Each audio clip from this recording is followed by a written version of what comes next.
मैं अपना previous 2 class को ही कंटिन्यू कर रहा हूँ कॉम्प्लेक्स नंबर का, जो कि प्रीवियस 2 क्लास में मैं डिफरेंट डिफरेंट टाइप के कॉन्सेप्ट को पढ़ा रखा हूँ। और मैं इस वाले क्लास में मैं पूरा चाहूँगा इस कॉम्प्लेक्स नंबर कंप्लीट हो जाए, सारे तरह के कॉन्सेप्ट क्लियर हो जाए। देखिए, उसमें मैंने पढ़ा रखा है conjugate of complex number. Conjugate of complex number क्या होता है? संयुग्मी। जैसे z equal to x plus i y है, कॉम्प्लेक्स नंबर है, तो कंजुगेट कितना क्या हो जाएगा? x minus i y. जो इमेजिनरी पार्ट है पहले वाला साइन क्या हो जाएगा? चेंज हो जाएगा।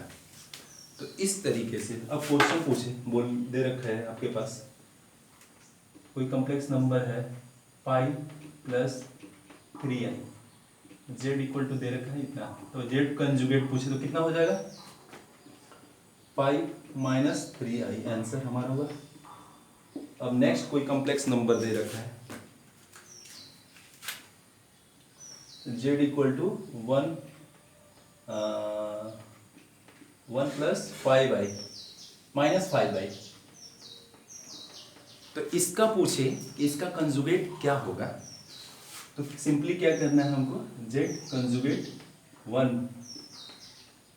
माइनस माइनस माइनस प्लस हो जाएगा, तो चेंज साइन चेंज हो जाएगा। इस तरीके से आपको मतलब कंजुगेट के complex conjugate of complex number को क्वेश्चन को सॉल्व करते हैं।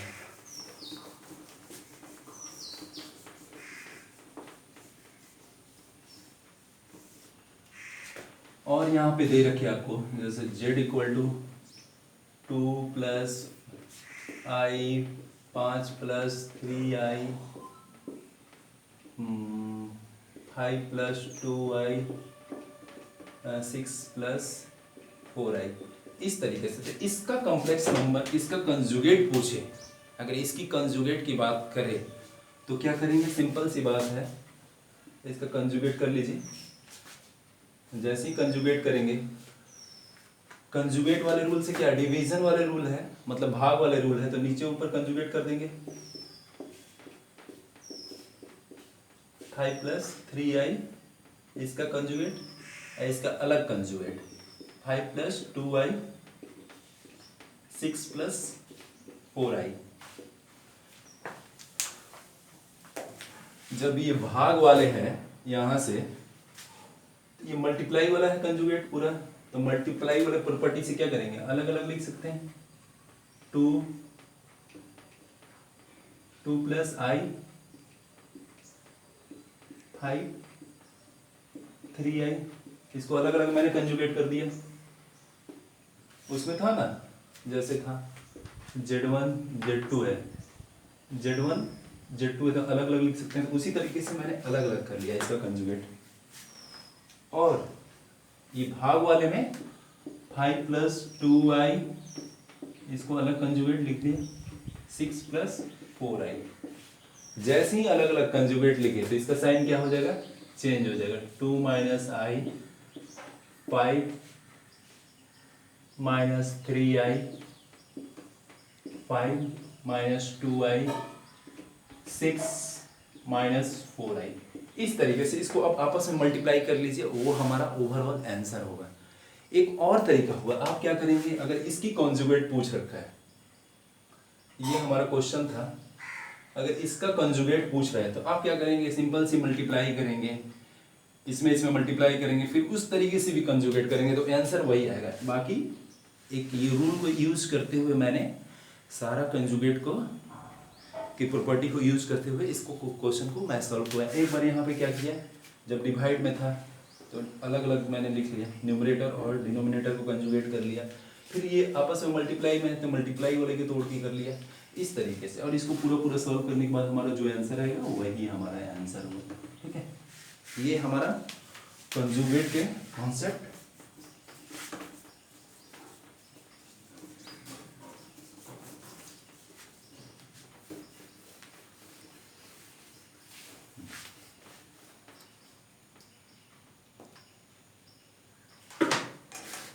एक चीज होता है इसमें modulus, modulus of complex number. Modulus होता है आर्गेंट प्लेन होता है, आर्गेंट प्लेन और argument of complex number, argument of complex number, ये तीन चीज देखेंगे। देखिए, जैसे हम जनरल किसी पॉइंट को हम लोकेट करते हैं, मतलब किसी बिंदु को हम दर्शाते हैं एक्स वाई प्लेन में, तो उस वाले प्लेन को क्या बोलते हैं? एक्स वाई प्लेन बोलते हैं। उसी तरह हम हर कॉम्प्लेक्स नंबर को एक प्लेन में मतलब डिमॉन्स्ट्रेट करते हैं, इलस्ट्रेट करते हैं। तो उस कॉम्प्लेक्स मतलब उस तरीके को प्लेन को क्या बोलते हैं? आर्गेंट प्लेन बोलते हैं। देखिए, जैसे ये है हमारे पास, ये पॉइंट है, एक्स है, वाई है, ये एक्स एक्सिस है, वाई एक्सिस है। तो ये बोलेगा दूरी ओरिजिन से दूरी कितनी है? ये हमारा एक्स हो गया, यहाँ से यहाँ एक्स और यहाँ से वहाँ वाई हो गया। चूंकि राइट एंगल ट्रायंगल है तो क्या लिखेंगे यहाँ? X square plus y square root में। ये हमारा नॉर्मल प्लेन की बात हो गई, एक्स वाई प्लेन में। उसी तरीके से हम कॉम्प्लेक्स नंबर को भी एक प्लेन में रिप्रेजेंट करते हैं, उसको क्या बोलते हैं? Argand plane. मान लीजिए इसी कॉम्प्लेक्स नंबर को, चीज़ों को हमको लिखना होगा, तो इधर क्या होगा? रियल एक्सिस, ये हमारा रियल एक्सिस होगा और ये हमारा imaginary axis, imaginary axis, imaginary axis, ठीक है। और z equal to x plus i y है। तो इसको मैंने रिप्रेजेंट किया इसमें, इस मतलब आर्गेंट प्लेन में ये कॉम्प्लेक्स नंबर को रिप्रेजेंट किया, तो सेम चीज है। तो ये वाली जो दूरी हुई यहां से ओरिजिन से, तो इसको क्या बोला? मॉडुलस बोला, मॉडुलस ऑफ कॉम्प्लेक्स नंबर, ठीक है। ये दूरी को मॉडुलस ऑफ कॉम्प्लेक्स नंबर बोला। जो ये एंगल बना रहा है यहां से एंटी क्लॉकवाइज डायरेक्शन में एक्स एक्सिस के साथ, रियल एक्सिस के साथ, उसको क्या बोलेंगे? Argument, argument, argument of complex number उसको। तो चूंकि हम क्या लिख सकते हैं? x इक्वल टू, इसको डिनोट कर दिया, इसको किससे डिनोट कर दिया? r से डिनोट कर दिया। ये हमारा r इक्वल टू रूट में x square plus y square है। तब यहाँ पे हम जैसे इसका कोऑर्डिनेट लिखते हैं, कैसे लिखते थे? जैसे हम वेक्टर में भी लिखते हैं। अगर वेक्टर और सदिश राशि और अदिश राशि है, तो वेक्टर में अगर एक्स एक्सिस के है, यहाँ पे आई कैप से डिनोट करते थे, जे कैप से, ठीक है। अगर इन द केस क्या होता था, कोई वेक्टर क्या होता है? कंपोनेंट में है, ठीक है। उस तरीके से ये थीटा बना रहा है कंपोनेंट वाले में। तो चूंकि वेक्टर में क्या होता है कि डायरेक्शन आपका कंपलसरी होता है, तो उस सदिश राशि में डायरेक्शन का कंपलसरी होता है। तो कुछ इस तरीके से वेक्टर आ जाए आपका, यहाँ पे 5 आई वाला तो जोड़ लेंगे, जे वाला भी जोड़ लेंगे, क्योंकि इसी वाले में है ना। इसको अगर उसमें एक मतलब डायरेक्शन के साथ जोड़ना है तो कैसे लिखते हैं? इसका कंपोनेंट लेते हैं एक्स एक्सिस में। तो ये हमारा मान लेते हैं ओरिजिन से r दूरी है, तो यहाँ x की कंपोनेंट क्या लेंगे? r cos थीटा, y की component r sin theta, r sin theta. उसी तरीके से यहाँ पे x इक्वल टू कितना लिख लेंगे? x equal to r cos theta और y इक्वल टू हमारा r sin थीटा। ये सारी जो चीजें की बात हो रही है हमारे किस में बात हो रही है? आर्गेंट प्लेन में बात हो रही है। हम कॉम्प्लेक्स नंबर को डिमॉन्स्ट्रेट कर रहे हैं। यहां से तो चीज हम लिख लिए, चूंकि हम z इक्वल टू क्या होता है हमारा? z equal to x plus i y. तो यहाँ पे लिखिए x की वैल्यू कितना? z इक्वल टू x को r cos theta plus i को ऐसे ही y की जगह r sin theta, r sin theta, ठीक है। अब यहाँ पे देखिए x क्या है हमारा? x तो ये है ना, x एक्सिस है। तो cos थीटा बराबर क्या होता है? आधार बटा कर्ण होता है। इसमें आधार ये है x, यहां से देख लें x, ये कर्ण कितना है हमारा? r है। उसी तरीके से इस थीटे में बात है। तो अगर वेक्टर का पोलर फॉर्म में, अगर इसको बोलते हैं पोलर फॉर्म में, जो हमारा क्या बोलते हैं कॉम्प्लेक्स नंबर को अगर पोलर फॉर्म में रिप्रेजेंट करें, तो z equal to r cos theta plus i r sine theta, तो आर आर कॉमन ले लीजिए यहाँ पे, cos theta plus i sine theta. Euler ने मैंने पहले ही बोल चुका है कि इसका जो कॉन्सेप्ट दिया है कॉम्प्लेक्स नंबर के यूलर ने, तो यूलर ने क्या बोला कि जो कॉस थीटा है प्लस आई साइन थीटा को क्या लिखिएगा, ई के पावर आई थीटा लिखिए, ऐसे लिखिए, ई के फॉर्म में लिखिए, ई के पावर आई थीटा। तो यहाँ पे क्या होगा, Z equal to R E theta,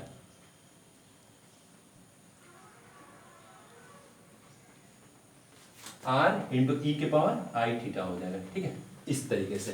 तो इसको क्या बोलते हैं, ये हमारा जो फॉर्म हुआ ये पोलर फॉर्म हुआ। अगर आपका कार्टेशियन फॉर्म में दिया रहे, पोलर फॉर्म में दिया रहे, तो उस तरीके से देखिए। इस पे जो क्वेश्चन आता है मैं बताता हूँ आपको किस टाइप के क्वेश्चन आता है, एक एक चीज।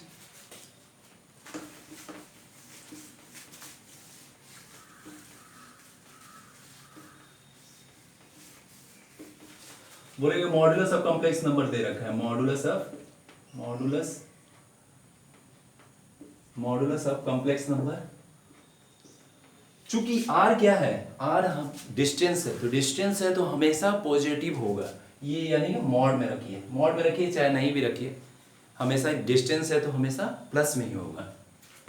मॉडुलस ऑफ कॉम्प्लेक्स नंबर दे रखे हैं आपको 5 दे रखे हैं, ठीक है।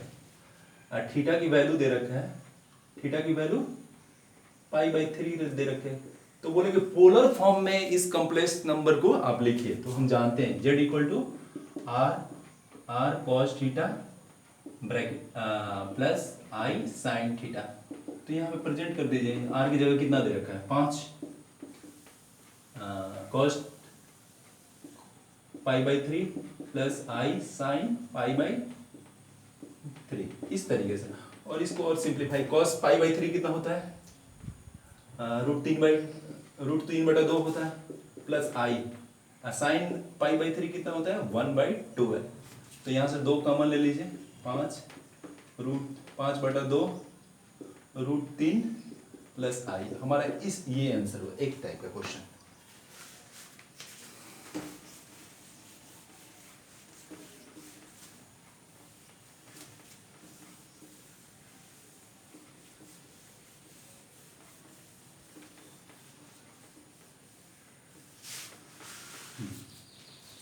और जो इसमें जो होता है, देखिए एक और क्वेश्चन है ये, जैसे z equal to cos 70 degree plus i cos 20 degree. तो इसमें पूछेगा आपको क्या, मॉडुलस ऑफ कॉम्प्लेक्स नंबर क्या है, आर्गुमेंट ऑफ इसका आर्गुमेंट ऑफ कॉम्प्लेक्स नंबर क्या था, इस टाइप से। तो इसमें हम क्या बोले थे, चूंकि हम जानते हैं, क्या जानते हैं, z equal to cos r, यहाँ पे r cos theta plus i sine theta होता है। ये हमारा क्वेश्चन दे रखा है, तो हमको z इक्वल टू, पहले तो आप कॉस थीटा साइन थीटा के फॉर्म में आप कीजिए। यहाँ पे तो कॉस थीटा है, ठीक है, ये साइन थीटा, यहाँ पे आई के साथ साइन थीटा होना चाहिए ना, तो हम इसको साइन थीटा में कन्वर्ट करेंगे कॉस थीटा को। तो कॉस 70 डिग्री प्लस आई, आपका कॉस 90 माइनस 20 डिग्री, ऐसे कर देंगे, कोई दिक्कत नहीं है इसमें। तो ये हमारा क्या होगा, cos 70 degree plus cos minus theta equal to cos 90 minus theta, तो साइन थीटा नहीं होता,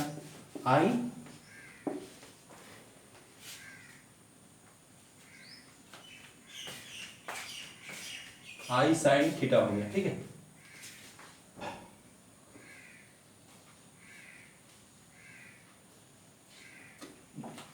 सत्तर डिग्री होगा ना, तो यहाँ पे आपका हो जाएगा साइन 70 डिग्री। तो ये हमारे इस फॉर्म में आ गया। तो यहाँ पे क्या होगा, r इक्वल टू कितना हो जाएगा हमारा, चूंकि इसी फॉर्म पे आया ना, ये r इक्वल टू 1 हो जाएगा, 1 into cos 70 degree plus i sign 70 degree. और जो भी है हमारा आर्गुमेंट क्या होगा, आर्गुमेंट इक्वल टू 70 डिग्री। इसको डिग्री को क्या करेंगे आप, रेडियन में कन्वर्ट कर लीजिएगा, वही हमारा आंसर होगा। ठीक है, 70,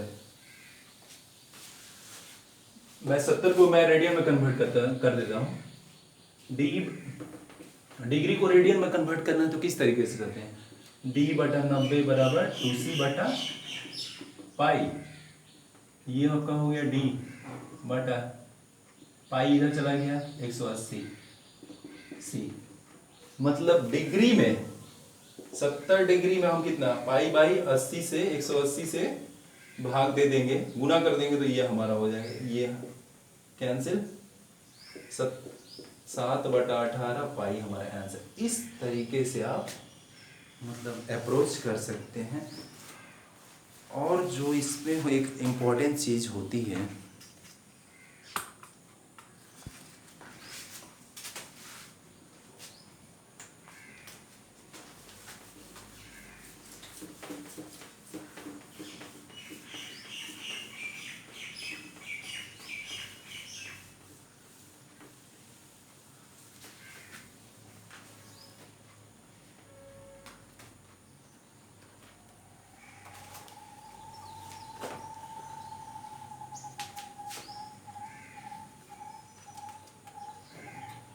और जो इसमें इम्पोर्टेंट चीज़ ये होती है, जैसे क्या होता है कि आपको आर्गुमेंट निकालना होता है।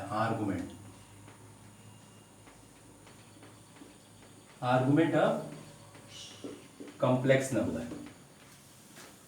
तो ये जो थीटा होती है, थीटा, इसको थीटा को ही रिप्रेजेंट किया गया, क्या किससे बोलते हैं, आर्गुमेंट, पूर्णांक सम्मिश्र संख्या का पूर्णांक। तो ये जो हम निकालते हैं, इसकी जो थीटा की वैल्यू होती है tan इनवर्स मॉड में y/x। अगर आपका z कोई कॉम्प्लेक्स नंबर है, z equal to x plus i y है, तो इस तरीके से लिखेंगे। ठीक है, चूंकि हम जानते हैं, क्या जानते हैं, ये भी एक फार्मूला होता है, tan inverse into tan theta equal to हमारा थीटा होता है। ठीक है, एक और चीज आप ये ध्यान रखें, इसका यूज होगा। सबसे जो इसमें चीजें हैं, हमको थीटा की वैल्यू कितना होना चाहिए, -पाई से बड़ा और पाई से बराबर है या छोटा है, ये हमारे थीटा की वैल्यू होनी चाहिए। अब आते हैं हम थीटा की बात करते हैं। जैसे हमारा आर्गेंट प्लेन हुआ, ये हमारा आर्गेंट प्लेन हुआ, ये आर्गेंट प्लेन, ये हमारा आर्गेंट प्लेन में फर्स्ट क्वाड्रेंट हुआ, सेकंड हुआ, थर्ड हुआ, फोर्थ हुआ।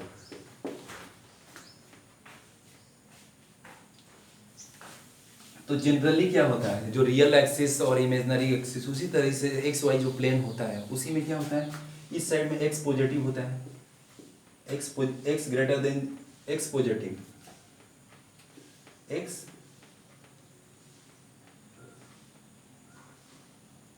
एक्स पॉजिटिव होता है, वाई भी पॉजिटिव होता है। इसमें क्या होता है, सेकेंड वाले क्वाड्रेंट में x positive, y negative. Second वाले में भी क्या होता है, वाई पॉजिटिव होगा। ठीक है ना, ये पॉजिटिव एक्स एक्सिस होती है, जैसे इसमें क्या होता है, ये पॉजिटिव एक्स एक्सिस होता है, पॉजिटिव वाई एक्सिस होता है, ये हमारा पॉजिटिव एक्स एक्सिस होगा, ये हमारा निगेटिव एक्स एक्सिस हुआ, ये निगेटिव वाई एक्सिस हुआ।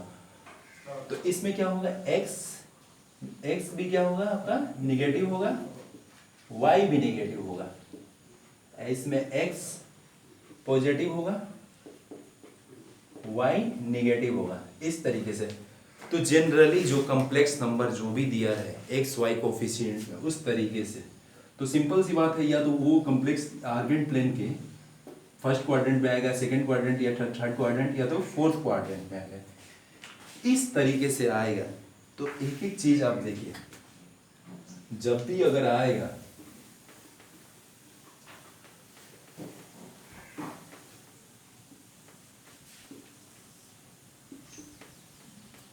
अगर ये फर्स्ट क्वाड्रेंट में आएगा तो थीटा की थीटा होगा, अगर ये सेकेंड क्वाड्रेंट में आएगा तो पाई माइनस थीटा, मतलब पाई में से लेस करेंगे, पाई माइनस थीटा। यहाँ पे थर्ड में जो कॉम्प्लेक्स नंबर आएगा माइनस पाई प्लस थीटा, और यहाँ पे माइनस थीटा। अब क्वेश्चन क्या रहेगा, जैसे z equal to -1 plus √3i, तो इसका बोलेगा कोणांक निकालें। कोणांक निकाले तो हम जानते हैं theta equal to tan inverse y by x, ठीक है। तो इससे कंपेयर कर लेंगे z equal to x plus i y. तो जहाँ पे x की वैल्यू क्या है, x की वैल्यू आपका -1 है और y की वैल्यू √3 है, तो वहां से लिख लीजिए y बाई एक्स। तो चूंकि मॉड के बाहर का है कुछ भी तो प्लस ही होगा, √3 tan √3 कितना होता है,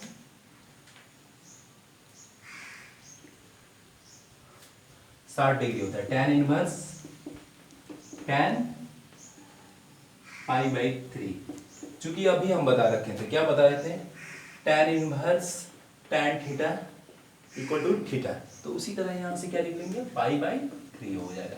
तो हमारे थीटा की वैल्यू पाई बाई 3 हो गया। तो चूंकि हमको अब क्या देखना है, ये जो हमारा कॉम्प्लेक्स नंबर दे रखा है तो ये किस क्वाड्रेंट में है, तो किस क्वाड्रेंट में, जिसका x क्या है, नेगेटिव है, x नेगेटिव है यहाँ पे, तो सेकंड क्वाड्रेंट में x नेगेटिव है और y पॉजिटिव है, तो ये सेकंड क्वाड्रेंट में तो ये कैसे लिखेंगे, माइनस पाई से करके करेंगे, माइनस पाई बाई 3, तो यानी 2 पाई बाई 3 हमारा आंसर हो। इस तरीके से आप लिखेंगे, किस क्वाड्रेंट में ये फॉल कर रहा है वहां से आप लेस कर देंगे, ठीक है। और जो ये आर्गुमेंट की प्रॉपर्टी होती है,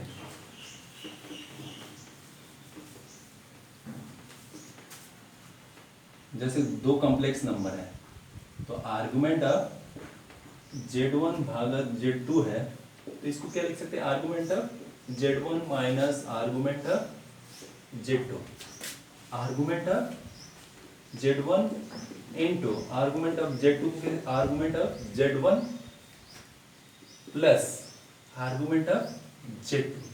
इस तरीके से आप मतलब आर्गुमेंट का प्रॉपर्टी का यूज कर सकते हैं।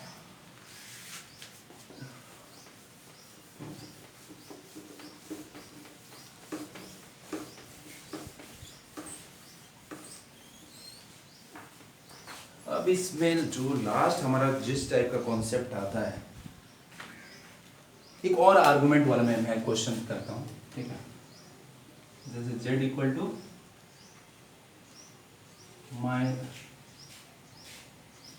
√3 माइनस आई, तो आर्गुमेंट ऑफ z क्या हो जाएगा,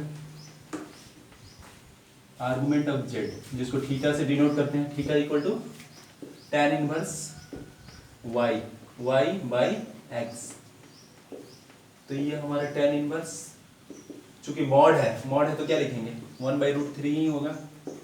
यहाँ से tan इनवर्स 1/√3 कितना, पाई बाई 30 का मान होता है ना, पाई बाई 6। अब चूंकि ये जो फॉल कर रहा है ये थर्ड क्वाड्रेंट में हमारा जा रहा है ना, तो यहाँ से कैसे लिखेंगे, माइनस पाई प्लस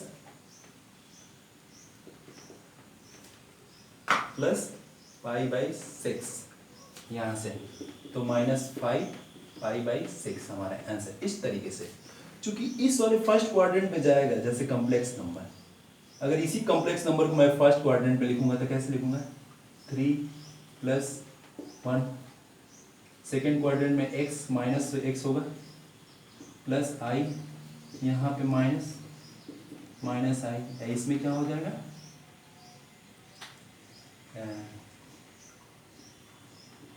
ठीक है। इसी कॉम्प्लेक्स नंबर को मैं हर क्वाड्रेंट में लिखा, अगर इस क्वाड्रेंट में आया रहता तो थीटा होता है, यहाँ पे -pi minus theta, -pi plus theta, और यहाँ पे माइनस थीटा है। इस तरीके से आप अप्रोच कर सकते हैं। जो थीटा की वैल्यू होती है हमेशा क्या होती है, -पाई से बड़ा होना चाहिए, छोटा है या बराबर है +पाई के, उस तरीके से। और जो इसमें क्वेश्चन आएगा आपका, देखिए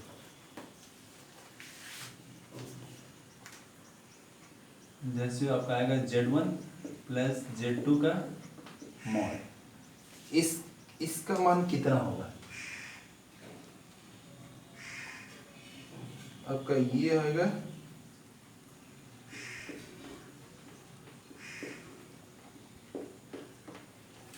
तो इसकी वैल्यू कितनी होगी, उस तरीके से आपका आंसर आएगा।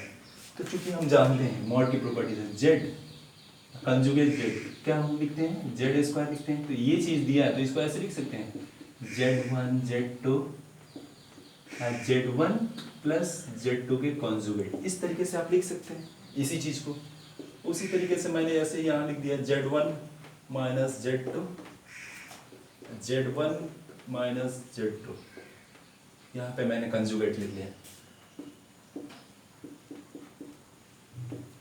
अब जो कंजुगेट में क्या बोले थे, अलग अलग भी कर सकते हैं, तो इसको अलग अलग कर लीजिए आप, Z1 Z2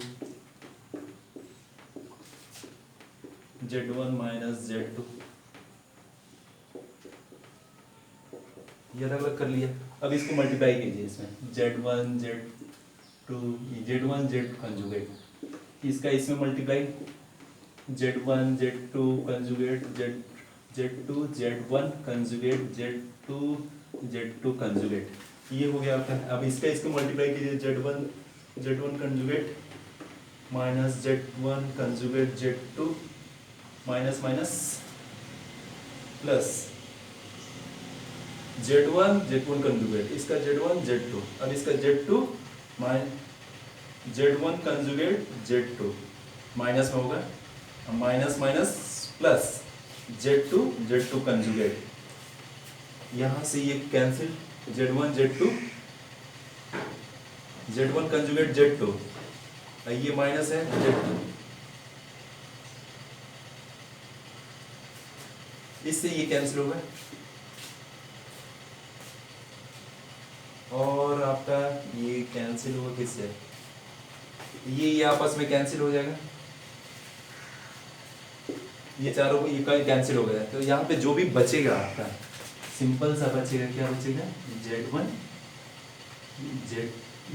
conjugate Z1 Z2,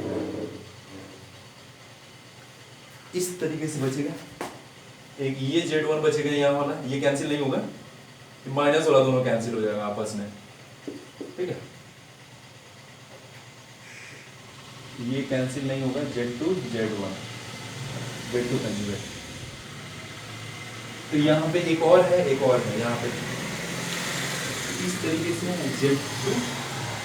Z2 conjugate 2 times है, तो इसको लिख सकते हैं, कैसे लिख सकते हैं, 2 times Z1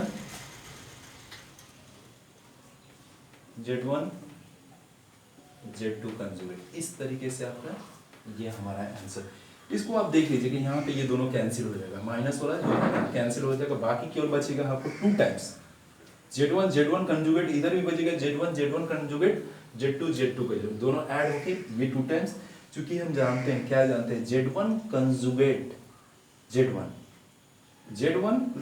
into Z1 conjugate Z1 mod का Z1 स्क्वायर, उस तरीके से हमारे आंसर। इस टाइप के छोटे छोटे आप क्वेश्चन को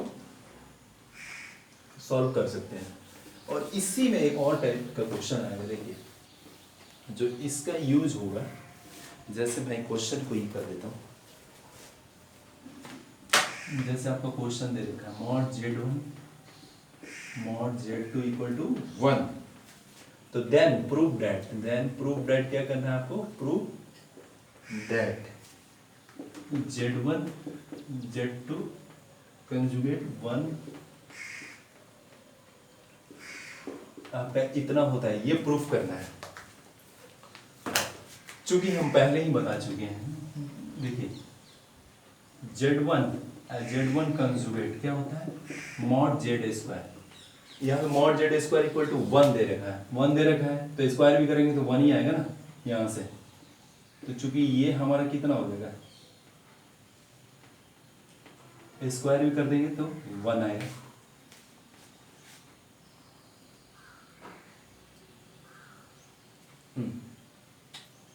चूंकि इसकी वैल्यू 1 दे रखा है, इसको स्क्वायर करें चाहे कुछ भी स्क्वायर चाहे, देखिए जैसे यहाँ पे इसकी तो वैल्यू 1 स्क्वायर है, ठीक है। अब चूंकि यहाँ पे 1 दे रखा है, चाहे इसको स्क्वायर करें चाहे Z1 चाहे Z2, इस तरीके से बात तो बराबर है। ये स्क्वायर को हम Z1 स्क्वायर को मॉड Z1 लिख सकते हैं। उसी तरीके से यहाँ पे Z2 कॉन्जुगेट को क्या लिख सकते हैं, Z2 स्क्वायर, यहाँ पे Z2 लिख सकते हैं। अब देखिए चूंकि हम क्या बोले थे,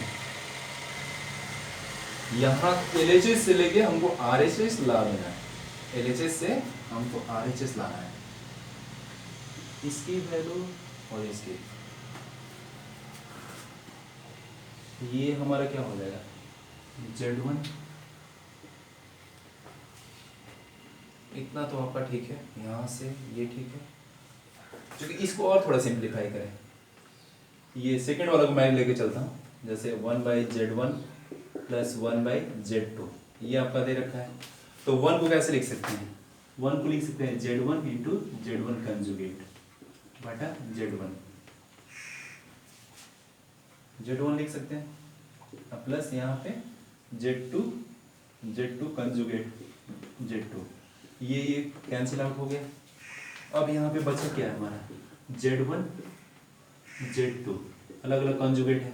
जब अलग अलग कंजुगेट है तो एक में भी कर सकते हैं इसको, Z1 प्लस Z2 कंजुगेट, इस तरीके से कर सकते हैं। और जब मॉड के अंदर जब कंजुगेट हो तो कोई अंतर नहीं पड़ेगा, इसका इक्वल टू कितना लिख सकते हैं, Z1 प्लस Z2, ठीक है। तो ये हमारा यहाँ से चले तो हमारी ये आ गया। इधर से भी आप जा सकते हैं, यहाँ जैसे मैंने यहाँ पे अप्रोच किया, हाँ तो इस इधर लेफ्ट साइड से भी चले सकते हैं, राइट साइड से भी चल सकते हैं। तो यहाँ से हम मतलब अप्रोच कर सकते हैं। जैसे 1 है तो 1 को क्या लिख सकते हैं, मॉड Z स्क्वायर होता है, तो मॉड Z स्क्वायर को क्या यहाँ पे लिख सकते हैं, Z1 इंटू Z1 कंजुगेट लिख सकते हैं। ये कैंसिल आउट हो गया। देखिए अलग अलग इस प्रॉपर्टी से अलग अलग है तो एक भी कर सकते हैं। जब कंजुगेट के अंदर मॉड रहे चाहे मॉड के अंदर कंजुगेट रहे तो दोनों को हम इक्वल लिख सकते हैं इस चीज़ को। तो ये हमारा LHS से RHS प्रूफ हो गया।